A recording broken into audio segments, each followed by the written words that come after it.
വിജയേട്ടാ നമസ്കാരം. നമസ്കാരം.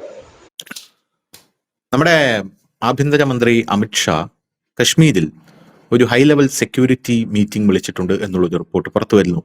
എന്തിനാണ് എന്നുള്ളതിനെ കുറിച്ച് ധാരണയില്ല. പക്ഷേ കശ്മീരിൽ വെച്ചാണ് ഇത് നടക്കുന്നത് എന്നാണ് അറിയാൻ സാധിക്കുന്നത്. നമ്മുടെ പ്രതിരോധ മേഖലയിലെ വലിയ വലിയ അതോറിറ്റീസ് എല്ലാം ഈ മീറ്റിംഗിൽ പങ്കെടുക്കും എന്നറിയാനായിട്ട് നമുക്ക് സാധിക്കുന്നുണ്ട്. വലിയ വലിയ നീക്കങ്ങളാണ് നമ്മുടെ രാജ്യത്ത് വരാൻ പോകുന്നത് എന്നുള്ളത് നമുക്ക് ഓരോ വാർത്തകളിൽ നിന്ന് മനസ്സിലാക്കാൻ സാധിക്കും. അപ്പൊ കഴിഞ്ഞ ദിവസം നമ്മുടെ ഈ പാകിസ്ഥാന്റെ ഖവാജ ആസിഫ് പ്രതിരോധ മന്ത്രി വലിയ ഒരു പ്രസ്താവന നടത്തിയിട്ടുണ്ടായിരുന്നു. ഇനി ഒരു യുദ്ധം വരികയാണെങ്കിൽ ഇന്ത്യ എന്ന് പറയുന്ന രാജ്യം യുദ്ധവിമാനങ്ങളാൽ മൂടപ്പെടും എന്നാണ് അയാൾ പറഞ്ഞത്. തകർന്നു വീഴുന്ന യുദ്ധവിമാനങ്ങളാൽ. ഇന്നും പുള്ളി ഒരു സ്റ്റേറ്റ്മെന്റ് ഇറക്കിയിട്ടുണ്ട്. പുള്ളി പറയുന്നത് ഉടനെ ഒരു യുദ്ധം വരും, പക്ഷെ ആ യുദ്ധം എന്ന് പറയുന്നത് ഇന്ത്യ വിചാരിക്കാത്ത രീതിയിലുള്ള യുദ്ധമായിരിക്കും എന്ന് പറയുന്നത്. നമ്മളെ പേടിപ്പിക്കാനാണോ എന്നറിയില്ല. പേടിക്കത്തുമില്ല. നമ്മൾ ഈ ഓപ്പറേഷൻ സിന്ദൂർ 2.0 എങ്ങനെയാണെന്നുള്ളൊരു പദ്ധതി ഈ ജപ്പാന്റെ തിങ്ക് ടാങ്ക് ആയിട്ടുള്ള നെറ്റ്സ് അവർക്ക് കൊടുത്തിട്ടുണ്ടായിരുന്നല്ലോ. അപ്പൊ ഇയാൾ അവിടെ നിന്ന് പറയുകയാണ്, ഞങ്ങളുടെ പ്ലാൻ നിങ്ങൾക്ക് അറിഞ്ഞുകൂടാത്തത് കൊണ്ടാണെന്നാണ്. ഇവർക്ക് എന്ത് പ്ലാനാണ് എന്നുള്ളതാണ്. ഈ ഓപ്പറേഷൻ സിന്ദൂർ വന്നപ്പോ നമ്മൾ എടുത്ത ഒരുപാട് വാർത്തകളുണ്ട്. അപ്പോഴാണ് ഇവരുടെ ഡിഫൻസിന്റെ ഒക്കെ കൂടുതൽ രഹസ്യങ്ങൾ പുറത്തു വരുന്നത്. ഡിഫൻസിന്റെ രഹസ്യങ്ങൾ എന്ന് പറഞ്ഞാൽ അവിടെയുള്ള പാകിസ്ഥാൻ പട്ടാളക്കാർക്ക് ഇവർ കൊടുത്തിരിക്കുന്നത്, അവർക്ക് ട്രെയിനിങ് കിട്ടിയിരിക്കുന്നത് ഒരു തോക്കിൽ, പക്ഷെ അവരുടെ കയ്യിലെത്തുന്നത് വേറൊരു തോക്ക്. ട്രെയിനിങ് കിട്ടിയിരിക്കുന്ന ഡിപ്പാർട്ട്മെന്റോ അല്ലെങ്കിൽ ബറ്റാലിയനിലോ അല്ല പല പട്ടാള ഉദ്യോഗസ്ഥരും ജോലി ചെയ്യുന്നത്. ഇനി നേവിയിലേക്ക് വന്നു കഴിഞ്ഞാല് നേവി ഫ്ലീറ്റുകൾ ഇറക്കാൻ പറഞ്ഞപ്പോ ഈ നേവിയുടെ തലപ്പത്തിരിക്കുന്ന ആള് അസീം മുനീറിനോട് പറഞ്ഞത് പോക്കൃത്തരം കാണിക്കരുത്, കാരണം ഇവിടെ 3 കട്ടപ്പുറത്തിരിക്കുകയാണ്, എന്നിവത് പണി ചെയ്ത് കിട്ടുമെന്ന് അറിയാൻ സാധിക്കില്ല. അപ്പൊ ആ ഒരു സാഹചര്യത്തിൽ നിങ്ങൾക്ക് അങ്ങ് യുദ്ധം പ്രഖ്യാപിച്ചാൽ മതി എന്ന് പറഞ്ഞ സകല കാര്യങ്ങളും കട്ടപ്പുറത്താണ്. അപ്പൊ അമേരിക്കയാണ് ഇപ്പൊ ഇവന്മാരെ സഹായിച്ചുകൊണ്ടിരിക്കുന്നത്. അമേരിക്ക ഇവന്മാർക്ക് വിമാനങ്ങളും അതും ഇതിപ്പോ ഒരു വലിയൊരു മെസ്സേജൊക്കെ കൊടുക്കാനായിട്ട് പോകുന്നുണ്ട് എന്നുള്ള റിപ്പോർട്ടൊക്കെ പുറത്തു വരുന്നു. അപ്പൊ അതിനിടയിലാണ് ഇപ്പോ അമിത്ഷാ അവിടെ ഒരു യോഗം ചേർന്നിരിക്കുന്നത്. അതിന്റെ കൂടെ ചേർത്ത് വെക്കേണ്ട വേറൊരു റിപ്പോർട്ടുണ്ട് കേട്ടോ. നമ്മുടെ ഈ ഖൈബർ പഖ്തൂൺ മേഖലയിൽ താലിബാൻ വലിയൊരു ആക്രമണം നടത്തിയിട്ടുണ്ട്. ആ ആക്രമണത്തിൽ പാകിസ്ഥാനിലെ കേണലും മേജറും അടക്കം 9 പേർ മരണപ്പെട്ടു എന്നുള്ള റിപ്പോർട്ടുകൾ അതിന്റെ കൂട്ടത്തിൽ നമുക്ക് ചേർത്ത് വായിക്കാവുന്നതാണ്. 90 ദിവസം പാകിസ്ഥാൻ കലാപകലുഷിതമാണ്. 90 ദിവസത്തിനുള്ളിൽ സൈനികരും സാധാരണക്കാരും ഉൾപ്പെടെ ഈ അവിടെയുള്ള തെഹ്രീക്കെ താലിബാനും താലിബാന്റെ ആക്രമണത്തിലും അടക്കം മരിച്ചത് 900 പേരാണ് എന്നുള്ള റിപ്പോർട്ടുകൾ പുറത്തു വരുന്നുണ്ട്. 900 പേര് 90 ദിവസത്തിനുള്ളിൽ. 600 പേർക്ക് പരിക്കേറ്റിട്ടുണ്ട് എന്നുള്ള റിപ്പോർട്ട് പുറത്തു വരുന്നുണ്ട്. അതിനിടയിൽ ഈ താലിബാന്റെ മന്ത്രിയായിട്ടുള്ള മുത്താക്കി പുള്ളി ഇന്ത്യയിൽ സന്ദർശനം നടത്തുന്നു. താലിബാൻ അവിടെ അറ്റാക്ക് ചെയ്യുന്നു. അമിത്ഷായുടെ ഒരു ഹൈ ലെവൽ മീറ്റിംഗ് ജമ്മു കശ്മീരിൽ നടക്കും. എന്താണ് ഇത് സൂചിപ്പിക്കുന്നത്? ഇത് മൂന്നിനും കണക്ഷൻ ഉണ്ടോ? ഈ മുത്തക്കി ഇവിടെ വരുന്നത് ഇപ്പോ ഒരുപാട് വിമർശനമായിട്ട് വന്നത്, ഇനി സംഘികൾ എന്ത് ചെയ്യും, അതെ അതെ സുമേഷ് കാവിപ്പടയൊക്കെ ഇനി എന്ത് പറയും എന്നുള്ളതായിരുന്നു. അതിനേക്കാൾ വലിയൊരു കൗതുകം ഇന്നലെ നമ്മുടെ നാഷണൽ മീഡിയാസിൽ കണ്ടായിരുന്നു. മുത്തക്കി വരുമ്പോ ഈ കൊടിയെ ചൊല്ലിയുള്ളൊരു തർക്കമുണ്ടായിരുന്നു. കാരണം നമ്മൾ താലിബാന്റെ ഫ്ലാഗിനെ നമ്മൾ അംഗീകരിച്ചിട്ടില്ല. ഈ താലിബാന്റെ പതാക ഉണ്ടല്ലോ, മറ്റേ വെള്ളയില് കറുപ്പ് എന്തോ എഴുതിയിരിക്കുന്ന ഒരു പതാകയുണ്ട്. ആ പതാക നമ്മൾ അംഗീകരിച്ചിട്ടില്ല. അഫ്ഗാന്റെ എംബസിയുടെ മുകളിൽ അത് ഉയർത്താനായിട്ട് നമ്മൾ അനുവദിച്ചിട്ടുമില്ല. അപ്പൊ ഇതൊരു ശരിക്കും ഒരു വലിയൊരു കൺഫ്യൂഷൻ ഉണ്ടാക്കുന്ന കാര്യമാണ്. സാധാരണ ഒരു വിദേശത്തെ മന്ത്രി ഇവിടെ വരുമ്പോൾ ഈ 2 പേര് കൂടിക്കാഴ്ച നടത്തുമ്പോഴും പത്രസമ്മേളനം നടത്തുമ്പോഴൊക്കെ പുറകില് ആ 2 രാജ്യങ്ങളുടെയും കൊടി ഉണ്ടാകണം. അങ്ങനെയാണ് ചെയ്യുന്നത്. അതാണ് അതിന്റെ പ്രോട്ടോകോൾ, അങ്ങനെയാണ്. ഇതൊരു വലിയ കൺഫ്യൂഷൻ ആയിരുന്നു. അപ്പൊ ഞാനും അത് ഇന്നലെ വൈകുന്നേരമാണ് ആ വാർത്ത കാണുന്നത്. അപ്പൊ ഇന്നലെ ഞാനും കരുതി ഇത് എങ്ങനെയായിരിക്കും ഇത് സോൾവ് ചെയ്യുന്നത്. കാരണം ഇത് വലിയ വിഷയം തന്നെയാണ്. കാരണം ആദ്യമായിട്ടാണ് ഈ താലിബാന്റെ ആളിവിടെ എത്തുന്നത്.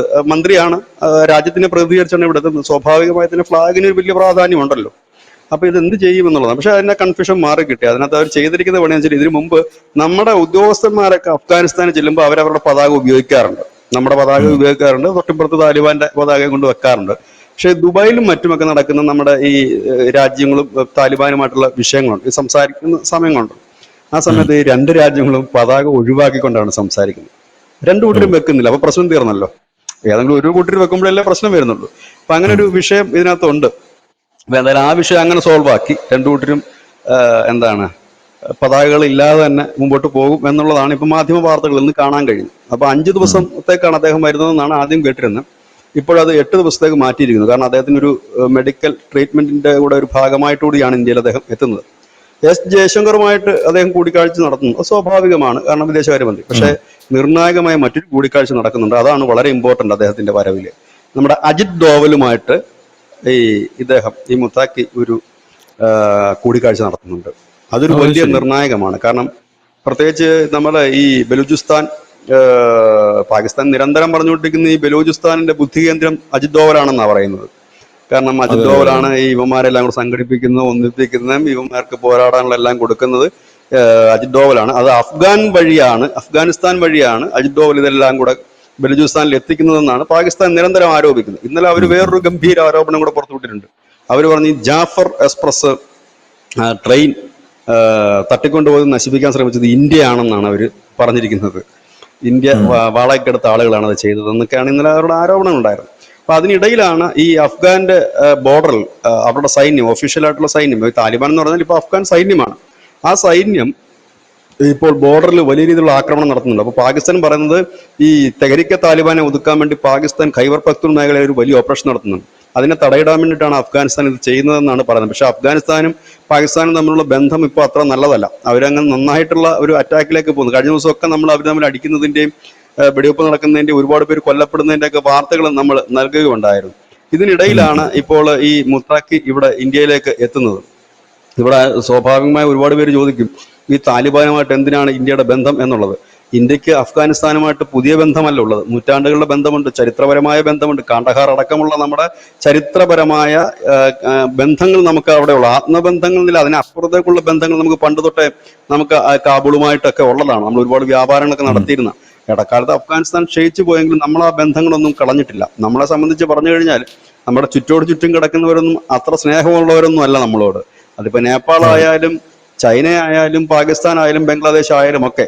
അപ്പോൾ പണ്ട് തൊട്ടേ ഉള്ള നല്ലൊരു ബന്ധമാണ് അഫ്ഗാനിസ്ഥാനുമായിട്ട്. അഫ്ഗാനിസ്ഥാനുമായിട്ട് നിലവിൽ നമുക്ക് സംഘർഷത്തിന്റെ ഇതുവരെ ഒരു പാതയിലേക്ക് നമ്മൾ പോയിരുന്നില്ല. കാരണം ഈ താലിബാൻ അവിടെ അധികാരം പിടിച്ചെടുക്കുന്ന ദിവസങ്ങളൊക്കെ എല്ലാവർക്കും ഓർമ്മയുണ്ടാകും, പ്രേക്ഷകർക്ക് നന്നായിട്ട് ഓർക്കാൻ കഴിയും. അവിടെ നമ്മുടെ ഉം. 6000-ഓളം ഇന്ത്യൻ പൗരന്മാർ അഫ്ഗാനിസ്ഥാനിൽ ഉണ്ടായിരുന്നു. അതായത് പണ്ട് മുതലേ അവർ ഇവിടുന്ന് പോയി അവിടെ സെറ്റിൽ ചെയ്തവരാണ്, അവിടുത്തെ പൗരത്വമുള്ളവരാണ്. അപ്പൊ അവരെ തിരിച്ചു കൊണ്ടുവരണം എന്നുള്ളൊരു വലിയ വിഷയം വന്നപ്പോൾ അത് എങ്ങനെ കൊണ്ടുവരാൻ കഴിയുമെന്നൊരു ചോദ്യം വന്നത്. പക്ഷേ ഇന്ത്യ അത് പുഷ്പം പോലെ അവരെ ഇവിടെ എത്തിച്ചു. അപ്പം അത് എത്തിക്കുന്നതിനുണ്ടായ ഒരു പ്രധാനപ്പെട്ട കാര്യം ഈ താലിബാന്റെ ഹെൽപ്പ് തന്നെയായിരുന്നു. കാരണം ഒരു രാജ്യത്ത് അവരുടെ ഭരണം ഇരിക്കുമ്പോൾ നമുക്ക് അവിടെ പോയിട്ട് റാഞ്ചി കൊണ്ടുവരാൻ കഴിയില്ല, അവരുടെയും കൂടെ ഹെൽപ്പ് ഉണ്ടെങ്കിൽ മാത്രമേ നമുക്ക് അവിടുന്ന് കൊണ്ടുവരാൻ കഴിയുള്ളൂ. പിന്നീട് നമ്മൾ കണ്ടതാണ് ഈ ഗുരുദ്വാരകൾക്കൊക്കെ താലിബാൻകാർ കാവൽ നിൽക്കുന്നത്, അതിനെയൊന്നും ആരും ആക്രമിക്കാതിരിക്കാനൊക്കെ. അപ്പൊ അന്ന് അവരൊരു വലിയ പ്രസ്താവന നടത്തി. ആദ്യത്തെ തവണ അവർ അധികാരത്തിൽ കയറി കഴിഞ്ഞപ്പോഴത്തേക്കും അവിടെയുള്ള ചില ഭീകര സംഘടനകൾ പറഞ്ഞത് ഇനി അടുത്ത ഇന്ത്യയാണെന്നാണ്. പക്ഷെ ഒറ്റ ദിവസമേ അത് പറഞ്ഞുള്ളൂ. പിറ്റേ ദിവസം മുതൽ നമ്മൾ ആ ഒരു ഇത് കേട്ടിട്ടില്ല, ആ പ്രസ്താവനകളൊന്നും അവിടെ നിന്ന് കേട്ടില്ല. അപ്പോൾ ഉം. ഇന്ത്യ ഒറ്റ കാര്യമേ അവരോട് ഡിമാൻഡ് ചെയ്തിട്ടുള്ളൂ, നിങ്ങളുടെ മണ്ണ് ഞങ്ങൾക്കെതിരെ പ്രവർത്തിക്കാനായിട്ട് നൽകരുത്, ഭീകരവാദികൾക്ക് നൽകരുതെന്ന് പറഞ്ഞു. അവർ ആ ഡിമാൻഡ് അംഗീകരിക്കുകയും ചെയ്തു. അത് മാത്രമല്ല, നമുക്ക് അവരെ ഒഴിവാക്കാൻ പറ്റില്ല. ഇപ്പോൾ ഇറാനിലെ ചബാർ തുറമുഖം, ആ തുറമുഖം നമ്മൾ ഇറാനും ഇന്ത്യക്കും വേണ്ടി മാത്രമല്ല നമ്മൾ പണിയുന്നത്, നമ്മളത് അഫ്ഗാനിസ്ഥാനെ കൂടെ ചേർത്ത് നിർത്തിക്കൊണ്ടാണ് അത് പണി പൂർത്തിയാക്കുന്നത്. നമുക്കതൊരു വലിയ ഡ്രീമുണ്ട്. കാരണം സെൻട്രൽ ഏഷ്യയിലേക്ക് ഉള്ളൊരു വലിയ കവാടമാണ് നമ്മൾ ചബ്ബാർ തുറന്നിട്ടിരിക്കുന്നത്. ചബ്ബാർ വഴി അഫ്ഗാനിസ്ഥാനിലെത്തി അഫ്ഗാനിസ്ഥാനിൽ നിന്ന് റോഡ് മാർഗം താജിസ്ഥാൻ, കിർഗിസ്ഥാൻ, ഉസ്ബെക്കിസ്ഥാൻ, അങ്ങനെ പഴയ സോവിയറ്റ് യൂണിയനിലൂടെ കയറി റഷ്യ വഴി കയറി യൂറോപ്പിലേക്ക് പോകുന്ന ഒരു പാതയിലേക്കാണ് നമ്മുടെ ലക്ഷ്യങ്ങൾ മുഴുവൻ. അപ്പം നമ്മളെ സംബന്ധിച്ച് ഇപ്പോൾ റഷ്യയിലേക്ക് ഡയറക്റ്റ് പോകാൻ നമുക്ക് വേറെ വഴികളൊന്നും തന്നെ ഇല്ല. പാകിസ്ഥാൻ കൂടെ നമ്മൾ കയറ്റി വിടത്തില്ലല്ലോ എന്തായാലും. അപ്പോൾ അതുകൊണ്ട് തന്നെ നമുക്ക് ഈ ഒരു പാതയാണ്. അപ്പം നമ്മൾ അതുകൊണ്ടാണ് അഫ്ഗാനിസ്ഥാൻ എപ്പോഴും ഇന്ത്യയെ നിർബന്ധിച്ചുകൊണ്ടിരിക്കുന്നത്, എത്രയും പെട്ടെന്ന് നിങ്ങൾ പണി പൂർത്തിയാക്കൂ ഈ ചബ്ബാർ തുറമുഖത്തിന്റെ. അവിടെയാണ് ഇപ്പോൾ ഡൊണാൾഡ് ട്രംപ് നമുക്ക് ചെക്ക് വെച്ചിരിക്കുന്നത്. ചബ്ബാർ തുറമുഖത്തിന് ഇപ്പോൾ പിന്നെ നിരോധനം ഏർപ്പെടുത്തിക്കൊണ്ട് ഒരു ഉപരോധം. ചെക്ക് വെച്ചിട്ടുണ്ട്. ഈ ഒരു സാഹചര്യം ഉപരോധം വെച്ചിട്ടുണ്ട്. ഈ ഒരു സാഹചര്യത്തിൽ കൂടിയാണ് ഇപ്പോൾ അഫ്ഗാൻ ഈ വിദേശകാര്യ മന്ത്രി ഇവിടെ ഇപ്പോൾ ഇന്ത്യയിൽ എത്തിയിരിക്കുന്ന ചർച്ച നടത്തുന്നു. കഴിഞ്ഞ ദിവസം മോസ്കോയിൽ വെച്ചൊരു ചർച്ച നടന്നിരുന്നു. അതായത് ഈ ബഗ്രാം വിമാനത്താവളം തിരികെ എടുക്കാൻ വേണ്ടി ട്രംപ് ശ്രമിക്കുകയാണെങ്കിൽ തടയുമെന്ന്. അതിനകത്ത് പാകിസ്ഥാനും ഉണ്ടായിരുന്നു. ഏതായാലും പാകിസ്ഥാന്റെ അതിനകത്തുള്ള റോൾ ആരും അത്ര നമ്പുന്നില്ല. ഒരു സംയുക്ത പ്രസ്താവന മേഖലയിലെ എന്നുള്ള രീതിയിൽ മാത്രമേ എല്ലാവരും കാണുന്നുള്ളൂ. ഇപ്പോൾ ഈ അഫ്ഗാനിസ്ഥാനും ഇന്ത്യയും ചൈനയും റഷ്യയും എല്ലാം പാകിസ്ഥാൻ അടക്കം കഴിഞ്ഞ ദിവസം മോസ്കോയിൽ വെച്ചിട്ട് ഒരു സംയുക്ത പ്രസ്താവനയൊക്കെ ഇറക്കി. പക്ഷെ പാകിസ്ഥാന്റെ അതിലുള്ള റോളിനെ എല്ലാവരും സംശയത്തോടെ തന്നെയാണ് കാണുന്നത്. ഇവിടെ ശ്രദ്ധേയമായ കാര്യം, പാകിസ്ഥാനായിട്ട് അമേരിക്ക കൂടുതൽ അടുക്കുന്ന ഒരു സാഹചര്യം. ഈ ഒരു സാഹചര്യത്തില് ഈ അഫ്ഗാനിസ്ഥാനെ സംബന്ധിച്ച് അഫ്ഗാനിസ്ഥാനെ കൂടെ നിർത്തേണ്ടത് ഇന്ത്യയുടെ ഏറ്റവും വലിയൊരു കാര്യമാണ്. ഇവിടെ എല്ലാവരും ചോദിക്കും, താലിബാൻ ഒരു ഭീകര സംഘടനയല്ലേ എന്ന് ചോദിച്ചു കഴിഞ്ഞാൽ, താലിബാൻ ഒരു ഭീകര സംഘടനയാണ്. അതിനകത്ത് ഇന്ത്യയുടെ നിലപാടിലൊന്നും ഇതുവരെ മാറ്റം വന്നിട്ടില്ല. നമ്മൾ അവരെ ഭീകര സംഘടന എന്ന് തന്നെയാണ് പറയുന്നത്. പക്ഷേ അഫ്ഗാൻ ഭരണകൂടവുമായി നമ്മൾ അടുത്ത ബന്ധമുണ്ട്, മാനുഷികപരമായിട്ട് ഒരുപാട് കാര്യങ്ങൾ കയറ്റിവിടുന്നുണ്ട്. ഇത് നയതന്ത്ര ബന്ധമാണ്. ഇവിടെ പിണക്കം പറഞ്ഞുകൊണ്ടിരിക്കാൻ അയൽവക്കക്കാരൻ എന്ന് പറയുന്ന ഒരു രാജ്യമാണ്, അല്ല വ്യക്തിയല്ല. ഇപ്പം നമ്മുടെ തൊട്ടടുത്തുള്ള ഒരു വ്യക്തിയുമായിട്ട് നമുക്ക് പിണങ്ങിയിരിക്കാൻ പറ്റും, അവനെ മോശം പറയാൻ പറ്റും, കള്ളപ്പണക്കാരനാണ്, അല്ല ഞാൻ അവനോട് ബന്ധമൊന്നുമില്ലെന്ന് നമുക്ക് പറയാൻ പറ്റും. പക്ഷേ ഇതല്ല, ഒരു രാജ്യമാണ്. അപ്പോൾ അത് നമുക്ക് വളരെ നിർണായകമാണ്. ഒരുപക്ഷെ ഓപ്പറേഷൻ സിന്ദൂറിലൊക്കെ നമ്മുടെ ഈ വിജയത്തിന് കരുത്ത് പറഞ്ഞത് നമ്മുടെ ചുറ്റുപാടുള്ള ഈ അയൽക്കാരൊക്കെ തന്നെയാണ്, അഫ്ഗാനിസ്ഥാനും ചൈനയും ഒക്കെയാണ്. ഒന്ന് ആലോചിച്ച് നോക്കൂ, അവരും കൂടെ പാകിസ്ഥാന്റെ ഒപ്പം ചേർന്ന് നമുക്കെതിരെ പടപൊരുതിയിരുന്നെങ്കിൽ, ഇല്ലെങ്കിൽ പല ഭാഗത്തുനിന്നും നമ്മളെ ആക്രമിച്ചിരുന്നെങ്കിൽ എന്താകുമായിരുന്നു ഈ യുദ്ധത്തിന്റെ അവസ്ഥ? എത്രയോ നാളത് നീണ്ടുപോയാന്. പക്ഷെ അവിടെയല്ല, നമ്മൾ കെട്ടേണ്ടടുത്തൊക്കെ കെട്ടി. അവിടെ നമുക്ക് മറക്കാൻ കഴിയാത്തൊരു സംഭവമുണ്ട്. ഓപ്പറേഷൻ സിന്ദൂർ ആരംഭിച്ചപ്പോൾ അഫ്ഗാനിസ്ഥാന്റെ പതാകയും ഇന്ത്യൻ പതാകയും ചേർത്ത് പിടിച്ചുകൊണ്ട് പാകിസ്ഥാൻ അതിർത്തിയിൽ ഈ പറയുന്ന താലിബാനാണ് നാട്ടിയത്. നമ്മളത് വാർത്ത ചെയ്തിരുന്നു മുമ്പ്. ഈ രണ്ട് പതാകയും കൂടെ ചേർത്ത് അവർ പാകിസ്ഥാന്റെ അതിർത്തി കൊണ്ട് നാട്ടി, ഇന്ത്യയുടെയും അഫ്ഗാനിസ്ഥാന്റെയും. ഒപ്പം തന്നെ അവരന്ന് പറഞ്ഞത് അവരുടെ സൈന്യത്തെ, ഓപ്പറേഷൻ സിന്ദൂറിന് തൊട്ട് മുമ്പ് അവരുടെ അഫ്ഗാന്റെ സൈന്യത്തെ അവർ പാകിസ്ഥാന്റെ പടിഞ്ഞാറൻ അതിർത്തിയിൽ നിരത്തുകയുണ്ടായി. കാരണം ഇവർ തമ്മിൽ നേരത്തെ തന്നെ ക്ലാഷ് ഉണ്ട്. അപ്പൊ അതുകൊണ്ട് ഭാഗങ്ങളായിട്ടാണ് അവർ കൊണ്ട് നിരത്തിയത്. അപ്പൊ അങ്ങനെയൊക്കെയുള്ള ഒരുപാട് ഇഷ്യൂസുകൾ അവരുമായിട്ടുണ്ട്. അതിപ്പോൾ സോൾവ് ചെയ്യുന്നു. ഇതിനിടയിലാണ് ജമ്മു കാശ്മീരിലേക്ക് നമ്മുടെ ആഭ്യന്തരമന്ത്രി ശ്രീ അമിത്ഷാ പോകുന്നത്. നിർണായകമായ ഒരു ചർച്ചകളും മറ്റുമാണ് നടക്കുന്നത്. കാരണം കാശ്മീരിനെ സംബന്ധിച്ച് ഒരു ഭീകരാക്രമണം ഇന്ത്യയിൽ ഏത് നിമിഷവും ഉണ്ടാകാമെന്നൊരു വലിയ ചിന്താഗതിയും പലതരം റിപ്പോർട്ടുകളും പുറത്തു വരും. കഴിഞ്ഞ ദിവസം നമ്മളും അത് ചർച്ച ചെയ്തിരുന്നതാണ്. കാരണം ഒരു ഹൈബ്രിഡ് ഭീകരപ്രവർത്തനത്തിനും യുദ്ധത്തിനുമാണ് പാകിസ്ഥാൻ ഒരുങ്ങുന്നത്. അതായത് ഇന്ത്യയിലുള്ള പലതും ചെറുതുമായിട്ടുള്ള വിവിധ തരത്തിലുള്ള ഭീകര സംഘടനകളെല്ലാം കൂടെ ഒന്നിച്ച് അണിനിരത്തിക്കൊണ്ട് ദക്ഷിണേന്ത്യയിലും കാശ്മീരിലും അടക്കം പഹൽഗാം മോഡൽ ആക്രമണത്തിനാണ്. അതുകൊണ്ടും കൂടി ആകണം നമ്മുടെ കരസേനാ മേധാവി പറഞ്ഞത്, പഹൽഗാം മോഡൽ ഒരു ആക്രമണത്തിന് ഇനി തുനിഞ്ഞാൽ പാകിസ്ഥാൻ ഭൂമുഖത്ത് കാണില്ല എന്ന്. പാക് മന്ത്രിയും ഇപ്പോൾ ഇന്ത്യക്കെതിരെ വലിയ വെല്ലുവിളികളും മറ്റുമൊക്കെ അവർ നടത്തുന്നുണ്ട്. ഇതിനിടയിലാണ് ധനുഷ് പറഞ്ഞ ഈ ചൈന അമേരിക്കയുടെ F-35 ലോക്ക് ചെയ്തു എന്നൊരു വാർത്ത വരുന്നുണ്ട്. അതെനിക്ക് തോന്നുന്നത് മുമ്പ് ഇന്ത്യയിൽ തിരുവനന്തപുരത്ത് കുറച്ചാൾ വന്നിട്ട് F-35 കിടന്നായിരുന്നു. എനിക്ക് 1.5 മാസമൊക്കെ കണ്ടാണെന്ന് തോന്നുന്നു. അത് ഇന്ത്യ അന്ന് ലോക്ക് ചെയ്തതായിരുന്നു പറഞ്ഞിട്ട്. അതേ മെത്തേഡിൽ ചൈനയും പോകുന്നു. ഇപ്പോൾ ചൈനയുമായിട്ട് അത്ര വലിയൊരു സുഖത്തിലില്ല. ഇപ്പോൾ ചൈന ഇന്ത്യക്ക് ഒരു മുന്നറിയിപ്പ് നൽകിയിട്ടുണ്ട്. കാരണം ചൈന പറയുന്നത്, നിങ്ങൾക്ക് ഞങ്ങൾ റെയർ മെറ്റൽസ് തരാം, പക്ഷെ ആ റെയർ മെറ്റൽസ് നിങ്ങൾ മറിച്ചു കൊടുക്കരുത് മറ്റു രാജ്യങ്ങൾക്ക്. നിങ്ങൾക്കാണെങ്കിൽ ഞങ്ങൾ തരാം, നിങ്ങളുടെ ആവശ്യത്തിന് മാത്രം ഉപയോഗിക്കുക എന്നാണ് ചൈന പറഞ്ഞിരിക്കുന്നത്. കാരണം ചൈന ഇപ്പോൾ എല്ലാ രാജ്യങ്ങളിലേക്കുള്ള റെയർ മെറ്റൽസുകൾ നിർത്തിവെച്ചിരിക്കുക. നേരത്തെ തന്നെ അമേരിക്കയുമായിട്ട് അവർക്ക് ഇഷ്യൂസ് ഉണ്ട് താനും. ഈ ഒരു സാഹചര്യത്തിലാണ് ഇവിടെ ഇനിയിപ്പോൾ ശ്രദ്ധേയമായ കാര്യം, ഇനി എന്താണ് അടുത്ത നീക്കം എന്നുള്ളതാണ്. ഒരു വലുതെന്തോ സംഭവിക്കാനിരിക്കുന്നു എന്നൊരു തോന്നൽ ഇപ്പോൾ എല്ലായിടത്തേക്കുമുണ്ട്. അതിൻ്റെ ഒരു പ്രധാന കേന്ദ്രമായി ഏഷ്യ മാറുകയാണ്. ഏഷ്യ എന്ന് മാത്രമല്ല, ഇന്ത്യ ഒരു പ്രധാനപ്പെട്ട റോളിലേക്ക് എത്തുന്നു. വളരെ നിർണായകമായ നീക്കങ്ങളാണ് നടക്കുന്നത്. കാരണം മുത്തഖി വന്നിട്ട് നമ്മുടെ ഡോവലുമായിട്ട് നടത്തുന്ന ചർച്ച അത് വളരെ ഇമ്പോർട്ടൻ്റ് ആയിട്ടൊരു കാര്യമാണ്.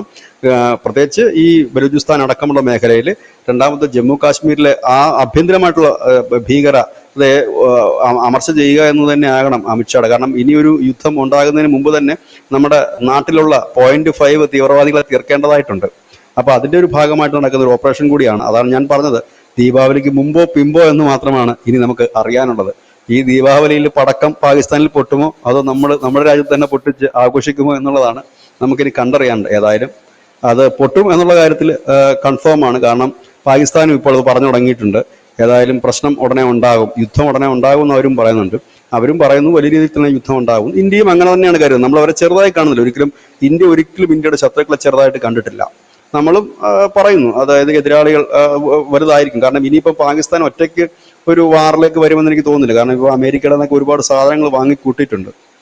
പിന്നെ ഈ ഡോൺ പത്രം നമ്മൾ കഴിഞ്ഞ ദിവസം ചർച്ച ചെയ്ത ഈ ജപ്പാന്റെ നിഡാസിന്റെ ആ ഒരു റിപ്പോർട്ട്, ഡോൺ പത്രം വലിയ രീതിയിൽ അത് ചർച്ചയാക്കി മാറ്റിയിരുന്നു.